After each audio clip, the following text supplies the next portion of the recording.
ঈদের লঞ্চ যাত্রীদের যাতায়াত নির্বিঘ্ন করতে বেশ কিছু সিদ্ধান্ত নিয়েছে নৌ পরিবহন মন্ত্রণালয়, যার মধ্যে রয়েছে 15 রমজান থেকে রাজধানীর জিরো পয়েন্ট হতে সদরঘাট পর্যন্ত সড়ক উন্মুক্ত রাখা, যত্রতত্র বাস দাঁড়াতে পারবে না, অতিরিক্ত যাত্রী বহন করা যাবে না। সচিবালয় ঈদ উল ফিতর উপলক্ষে নৌপথে জলযানসমূহ সুষ্ঠুভাবে চলাচল এবং নিরাপত্তা নিশ্চিত করতে নৌযান মালিক এবং আইন শৃঙ্খলা রক্ষাকারী বাহিনীর সাথে প্রস্তুতিমূলক সভা শেষে এসব সিদ্ধান্তের কথা জানান নৌ পরিবহন উপদেষ্টা অবসরপ্রাপ্ত brigadier general M Shakhawat Hossain. তিনি বলেন, লঞ্চ যাবার ক্ষেত্রে কোনো সিরিয়াল ব্রেক করা যাবে না, করলে ওই লঞ্চের লাইসেন্স স্থগিত করা হবে। তিনি জানান, এসব নিয়মের ব্যত্যয় হলেই ব্যবস্থা নেবে আইন শৃঙ্খলা রক্ষাকারী বাহিনী।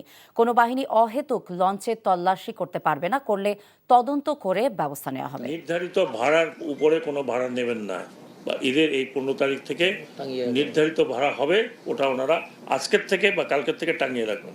অতিরিক্ত যাত্রী বহন করলে আমাদের ইন্সপেক্টর থাকবে, শুধু সদরঘাটে না, রাস্তায় কোনো যদি নেন লঞ্চ মালিকেরা বা জাহাজ মালিকেরা, সেটার জন্য কোস্টগার্ডকে বলা হয়েছে।